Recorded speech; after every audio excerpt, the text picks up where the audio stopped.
Anniversary complete है। तो आज आम जाऊँ को पार्क इको पार्क एक्सपेरियम इको पार्क एटा हैदराबाद रे।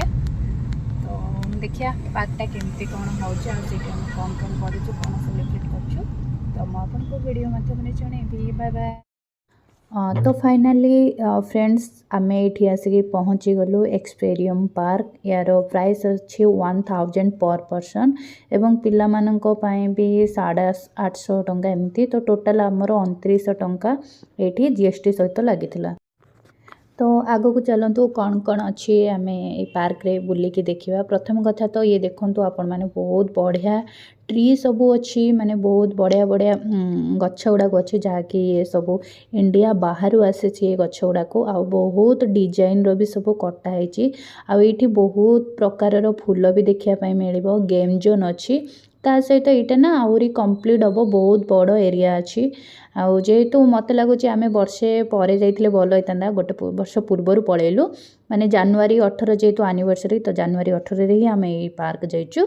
आईटा बहुत काम हाँपाई भी बाकी अच्छी किंतु बहुत बढ़िया लगुच। बहुत भेराइटी टाइप रो फूल अच्छी एवं गछ गुड़ाक भी बहुत डिजाइन डिजाइन रे कटाई। ता सहित पत्थर मानक बढ़िया आकृति सब स्टाच्यू बनाई आपण मैंने देखिपे। आ सबुठ गोटे बड़ कथा माने शीत दिन भी हैदराबाद रे एते गरम होची आ खरा तो कह गले बहुत खरा ये ता सहित को बहुत गरम। बस मो वीडियो करी चलची बाप पु पछे पछे आसुचंदी मु आगे आगे जाऊँगी वीडियो बने बने। आईटा भी देखते आपण मैंने देखिपारे बहुत बढ़िया डिजाइन रे बनाई। एठी देखंतु केते सुंदर देखाउची। सामना रे बाउंस रे तैयारी पत्थर एवं बाउंस रे तैयारी पूरा स्टेज परिका है। ता सहित ये देखो फूल गछ गुड़ाक केते लगाई वर्कर माने काम करचंती। आउ मत लगुच आहरी बढ़िया डेभलप हम जदि आउ गोटे वर्ष पर कहीं जाउचंती ना तो आहरी बहुत बढ़िया आपण मानकु देखा जिवो। आउ ये देखो केते सबू पुराना हजार हजार वर्ष पुराणार गछ ये सब अच्छी। आउ ये लुहारे देखो केते डिजाइन रे सब बनाई। बहुत जगार एमती लुहारे सब डिजाइन बनाई। आउ आग को आपन को गौतम बुद्ध मिल भेराइटी फूल मिल। मु तो बहुत बढ़िया एंजॉय कली। ता सहित मो पुओ भी कह गले बहुत बढ़िया एंजॉय करची। आमर सी फोटो भी उठी दो थाए मु फोटो उठाऊे सी आम दी जनकर मो पुओ देखो फोटो उठे दो थाए। आउ कौन कहबी एते खरारे ठीक अच्छी चलतु आपण आम मानक सहित चलतु आगे आगे कौन हो देखु। आउ गोटे कथा या भीतर को ना आपण बाहर खाଇବା अलाउ नहीं। तो बाहर खाଇବା आनीपारे ना या भीतर रेस्टोरेंट अच्छी रेस्टोरेंट रे आपण को खाଇବା मिल जाव। केवल पानी बोतल अलाउ अच्छी पानी भी माने ऑफिस पाखरे मिलूची। ता बादे भी आपण को पार्क भीतर भी रेस्टोरेंट पाखरे पानी भी मिल जाव। पानी रे भी किसी प्रॉब्लम नहीं। बस आपण जदि हैदराबाद रे रहउचंदी केबे ट्राई करंचु एही पार्क टी को जीवा पई। एवं एही पार्क टी होउची चिरकुल बालाजी टेम्पल जानी थे आपण माने। तो चिरकुल एरिया रे पार्क टी अच्छी आपण माने निहाती चेष्टा करंतु जीवा पई बुलिके आसीबे। आ कमेंट करबे केमते कोन लागिला। आ देखो केते सुंदर परे गच्छ मझी रे सब पत्थर गुडा को कटाई केते बढ़िया आकृति रे सब बनाई। मते तो बहुत भल लागला मो हजबैंड को मध्य भल लगे। सबुठ बेसी है मो पुओ तो बहुत खुशी हो जाता। तो आम भाविलु जेहेतु यहाँ आमर 5th एनिवर्सरी कंप्लीट है आम कुआड़े जीवु भावुलु। तो मन पड़गला चलो मन तो पड़ानी गोटे सांग सजेस्ट कले तो एक्सपेरियम पार्क जावाई। तो आम भाविलु ठीक अच्छे चलो। तो हैदराबाद सिटी रू 35 किलोमीटर थिला 35 किलोमीटर पर ये आसला आमको ये पार्कटा मिलला। आउ ठीक अच्छे आम संध्या 6टार एक्चुअली पार्क रू फेरी थिलु। तो ये देखो ये बाप पुओ दी जन केमती ऊपर को जाऊँच फोटो उठापी। आउ मु वीडियो बनाऊँ बस तंकर गोटे फोटो भी ये मुझे क्लिक करनेबी। आ ठीक अच्छे आम तो एंजॉय कलु आपण मैंने भी एंजॉय करंतु आम सहित वीडियो रे आग को देखंतु कौन होची एवं आपण मध्य देखापी भी जातु पार्क टी को। आ ये देखंतु पत्थर रे केते सुंदर माने आकृति रे कराई। जनकर फेस को केमती माने पत्थर रे कटाई कराई माने भल भल डिजाइन अच्छी। ये सब लुहारे बनाई आपण मैंने देखिपार। ये सब लुहारे बनाई। ता सहित गेम जोन अच्छी ता सहित पिला मानक खेलिबा पई भी गोटे जोन करके रखिचंती। प्लेग्राउंड रे माने जेमती झूला दोड़ी ट्रेन एमती सब दोड़ी फोड़ी अच्छी किंतु सेटा काम है नहीं सेटा आउरी काम होबा पई बाकी अछि। एठी देखंतु मो फोटो उठिया ये रे केमती माने मो कैमरा तळको हे जायछि मो एठी जम्मा भी ध्यान देनी परे मो जानिली मो कैमराटा एमती बुली जायछि बोली माने तळको एमती हे जायछि। एक्चुअली मो भाबली पॉज मारी किंतु एक्चुअली पॉज हेई नथला आउ मुझे देखो डिलीट भी करी नहीं। ठीक अच्छे आपण मैंने भी आम सहित एंजॉय करंतु आउ देखंतु आगु को आगु को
फोटो खींच मुझे खड़ा हो जाओ। ठीक है डन। इस साइड हाँ इस साइड खड़ा हो जाओ।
Careful, slowly.